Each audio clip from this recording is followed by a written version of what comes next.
What's up, everyone? Welcome to week 3 of Third and Long Fantasy Football. We're going to be talking about some exciting stuff happening for week 3. Ben, would you like to kick us off on the review for the Thursday night game? Absolutely. Let's jump right into it. 49ers absolutely just dominated that game completely, as expected. Um, so it was the Debo show. It definitely was the Debo show. Brandon Ayuk didn't play, so that really helped his case fantasy wise. But um, Kittle and a couple of the other receivers had modest outputs. So if you ended up having to start one of them, you weren't too disappointed.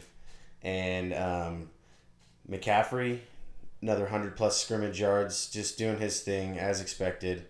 Um, Man, what a good year to have picked McCaffrey in the first round, with all these big name running backs going down around you.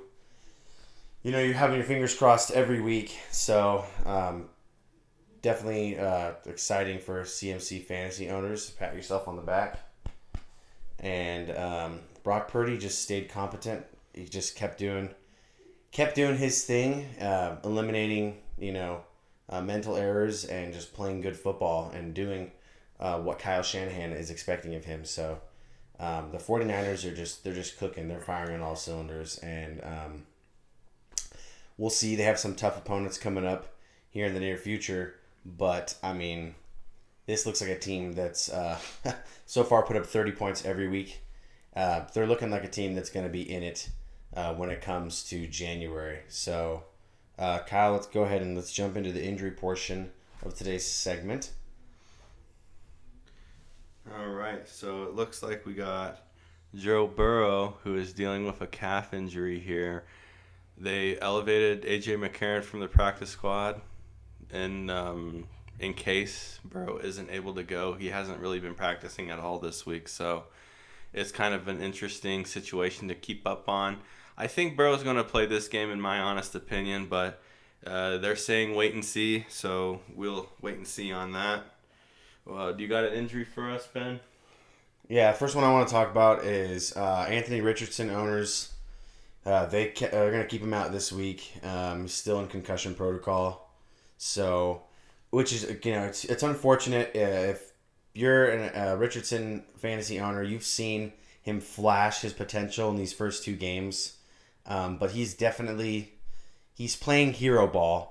He's trying to do it all, and he is a playmaker, and I hope that he succeeds for years to come. But with that ability, and like he's got to be more careful. He can't take those hits. He's he can't just rely on his strength to just muster through games. He's going to need to be a lot more careful, slide, and get involved in that pocket passer type of gameplay. He can't just he's not gonna his body's not gonna last doing what he's doing. So, but who do you got next for us? Oh yeah, for sure. And hopefully Anthony Richardson.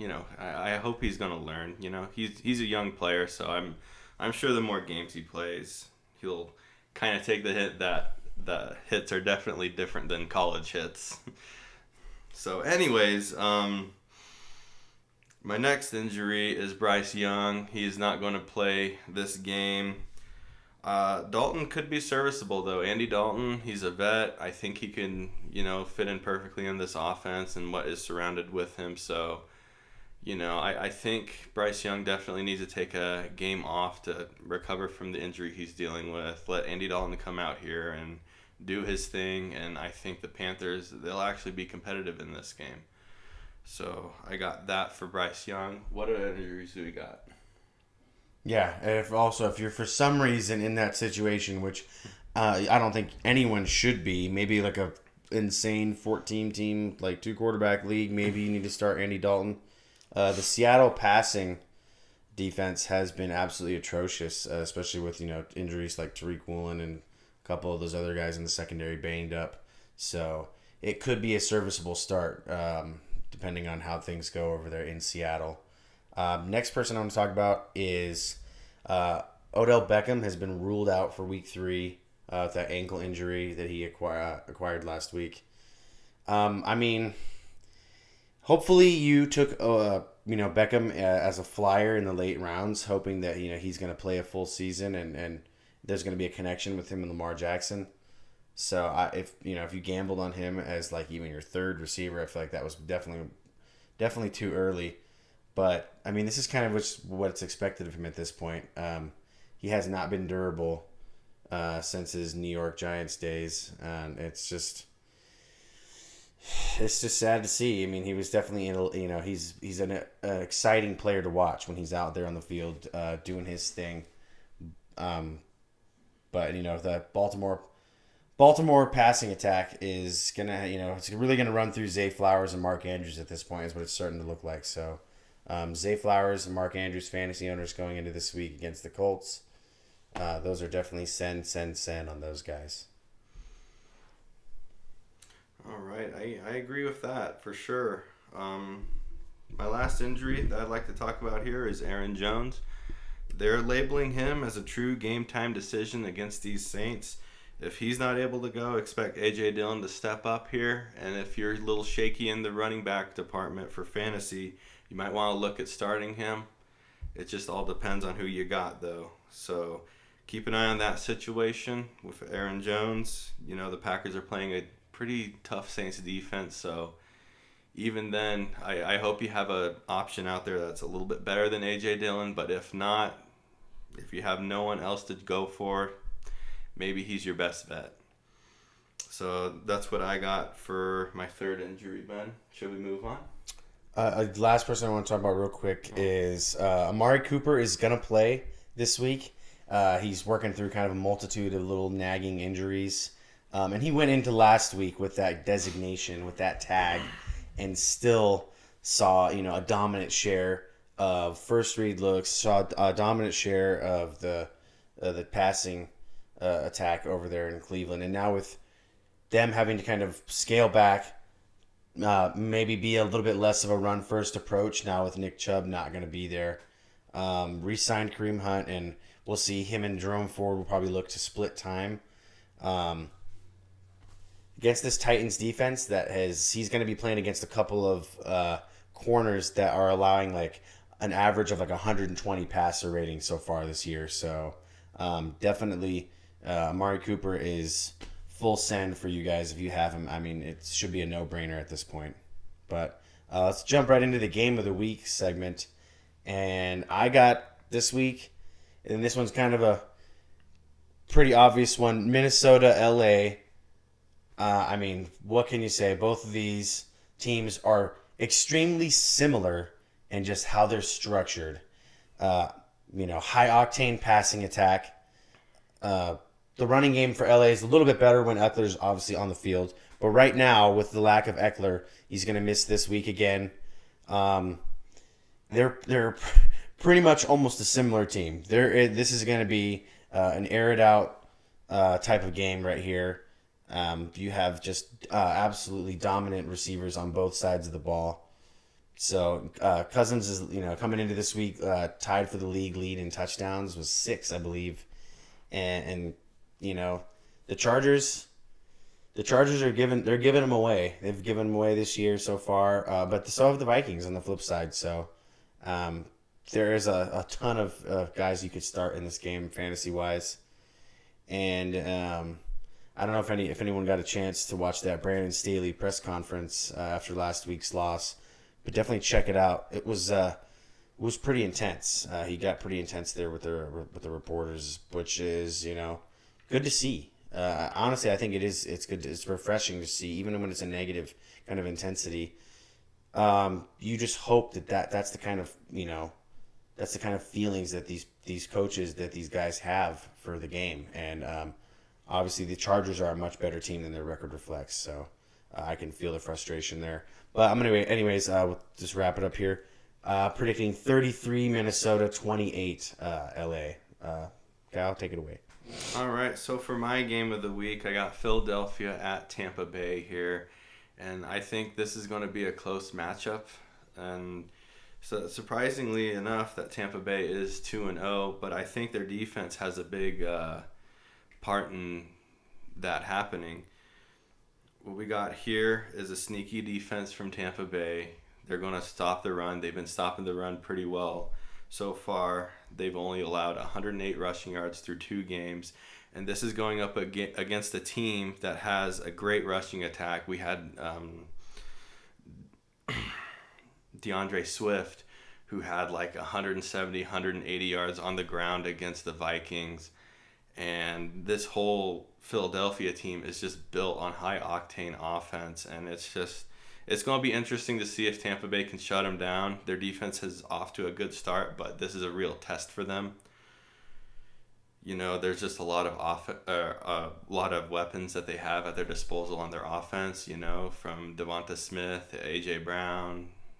You know, they even have Goddard, which they haven't really been including a whole lot lately, but I think as the season goes on, they'll be incorporating him a bit more. But other than that, I think this is going to be, you know, a close game. If anything, it might be a little bit of a surprising low-scoring defensive game. But I am going to tip my hat to the Eagles because they were in the Super Bowl last year, of course, and I do think they are the better 2-0 team. I think they're going to win this one by the score of 24-17. Yeah, that should be a fun game to watch. It definitely benefits. I think it's in Tampa Bay, right? So it is in Tampa Bay. Should benefit them that they at least have that home field advantage, though. Cool. It's cool to see. You know, Baker Mayfield get that. You know, 3rd or 4th, I guess, chance is what it seems like this year at life in the NFL, and you know, I guess he's ready to prove himself, build that connection with Mike Evans. So. But let's move on to the send it, end it portion of today. And I will kick it off by saying, start off with maybe a little bit of a risky one. Hasn't had the fantasy output that people maybe were hoping for so far. But I'm going to go with Elijah Moore against the Titans this week. He's had a healthy target share for these first 2 games. He is getting deep looks. He's getting looks where there's at least, you know, 10 or more air yards. They're looking to get him involved in the vertical passing game. And I think that maybe this week, finally, that the connection is going to be the lack of catches and yardage output from him really hasn't necessarily been on him. If you watched this, especially last week's game, the type of plays, the type of, you know, that he was being targeted, it was sideline plays, deep downfield, and they were just tough balls to get to. And I mean, it's a, you know, a Steelers defense that is, you know, they're a relentless Steelers defense in a primetime game. It was tough. It was a tough ask to just continue to make those catches, and he was close on a few. But I think that they get the home run ball this week from Elijah Moore, and against this Titans secondary that has, you know, definitely been getting used and abused these first 2 weeks and did all last season.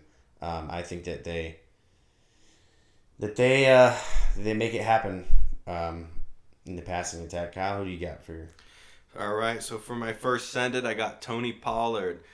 This Cowboys team is going up against arguably the worst team in the NFL, the Arizona Cardinals. And, hey, you know, I think they're just going to lean on the run game this game, you know, get the easy win. And I think they're going to go up early in this game, just rely on the run. Tony Pollard, if you have him, I would have him locked and loaded. I think he's just going to go off this game, and the Cowboys aren't really going to do much else on offense aside from maybe the first or second quarter. But it should be the Tony Pollard show. I'm expecting it. You know, big things from Tony Pollard here. Big fantasy game. And that's something you could probably count on for this one. What do you got, Ben? Yeah, definitely a slam dunk right there.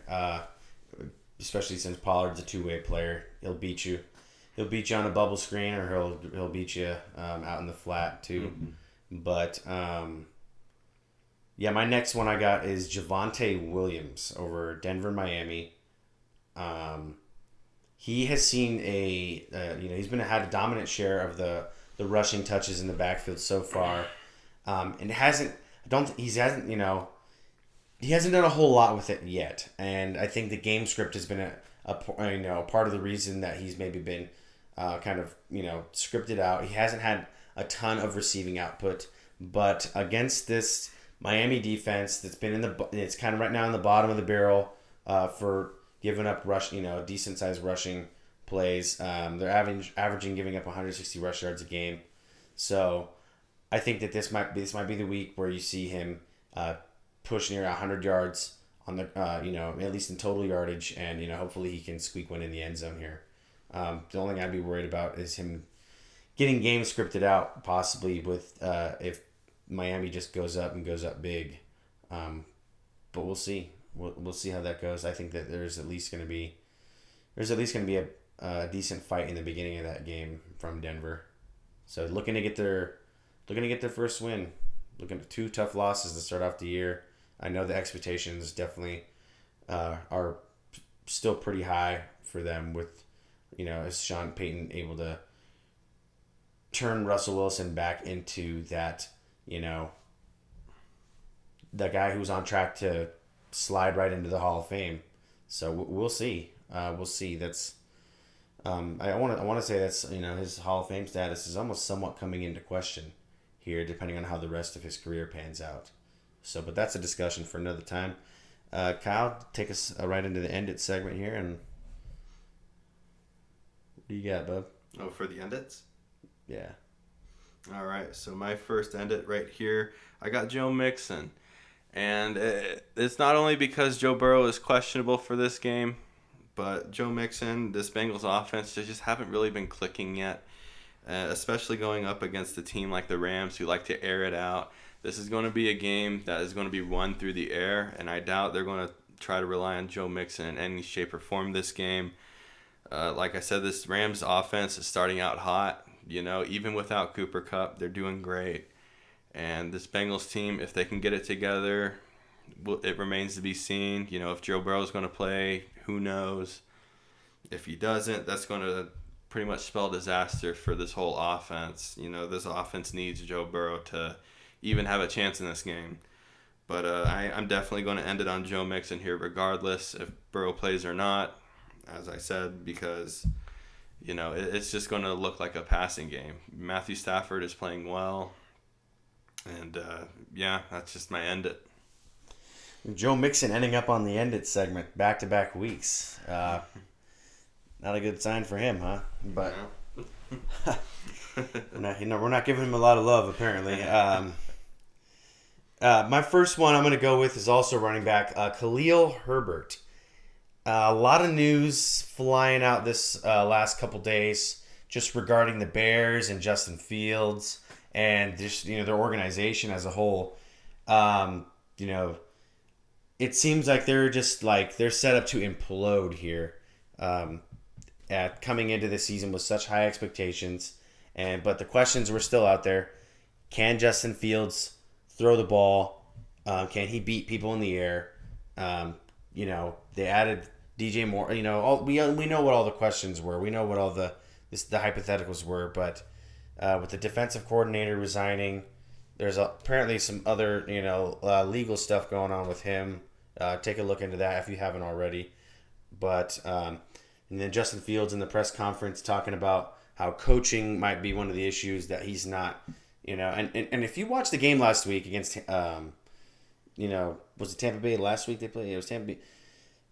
He had a couple of plays where it's just like, I can understand what he's saying, but you're holding on to the ball for 4 or 5 seconds. I mean, how can you do that and blame the coaching? Like the coach, I don't know if a coach is ever going to tell you to hang on to the ball for that long and just not make something happen, or at least, step up in the pocket and, take that sack, take that, that no play at the line of scrimmage, and let's not lose yards out of it. But when you have, he had time to throw last week and just something didn't happen. So anyway, it looks like this matchup going into Kansas City should be an absolute disaster for the Bears. So I'm going to, even with Khalil Herbert's PPR value, I think that you most likely, fantasy owners, have a better option. He's right in that flex area anyway. Find a new flex this week, because the Bears could get, I genuinely think they could get blanked this week. Kansas City looked like a completely different team against Jacksonville last week. So Kyle, go ahead and let's continue on. All right. So my other end it for this week is Rachaad White. And he is going up against this great Philadelphia defense. I haven't really seen anything too crazy out of Rachaad White so far this season that shows me he's anything more than an average running back. But, we'll see as the season goes on, of course. But this Philadelphia defense and the defensive line is so good that I'd be terrified of starting Rachaad White this week. Owners, I'd be very cautious. If you don't have to start him, maybe you have other options. I would be pretty wary about this. This is going to be the type of game, like I said, it might be a low-scoring defensive slugfest, and when you're playing these type of games, you're not really going to tend to see a lot of points, especially if it's going to be from Rachaad White, I think the points are going to be coming from Godwin or Evans at that point, so that's why I'm going to be putting an end it on Rachaad White there. Yeah, definitely a tall task for the Tampa Bay running backs in this game. My last one I'm going to go with here is Juju Smith-Schuster. Obviously, the Patriots' passing attack has similar issues to what it did last season. For fantasy owners, specifically, there's just not consistency with those receivers. They haven't had extremely dynamic playmakers since the Tom Brady era. Obviously, I'm not saying Jacoby Myers, Kendrick Bourne, some of those guys that have come through, they have been good receivers, but they've needed a lot more from the quarterback play to be able to, seek that kind of top 20 fantasy relevance to where you're, putting them in the lineup without thinking about it. So, but there's nobody in that receiver core that I can just put in the lineup and just say, yeah, set it and forget it. They're going against the Jets this week. So I imagine that Juju is going to be, up against Sauce or just, maybe not involved at all. Because I think that the way that the Patriots are going to win this game against New York is softening them up on the ground, keeping it in the middle of the field. I don't think New York's going to give up a whole lot of big plays. So, but we will see. I mean, that defense might be on the field a lot. Zach Wilson has, he struggled last week big time against a good defense in Dallas, and he's got another tough test this week. And if you look at their matchups last year, Bill Belichick has had New York's number for the last 20 years or so. I mean, they've absolutely dominated that. There's been a huge disparity in the win-loss ratio there for those two teams. But I got a lot of good stuff this week. Exciting to see where the season has gone so far. Some unexpecteds, as far as the Commanders and a couple of those other teams out there. They're starting off, Buccaneers starting off 2-0, looking promising. It's crazy to see that you got the NFC South. 3 of those teams are undefeated right now. It's gotta come tumbling down for them eventually. But there's some exciting stuff going on here in the NFL, and we'll be here to cover it Thursdays and Saturdays. So thanks for tuning in, guys, and give one last shout out to my brother Zach today. He's getting married. Love you, bud. That's gonna be a good time tonight.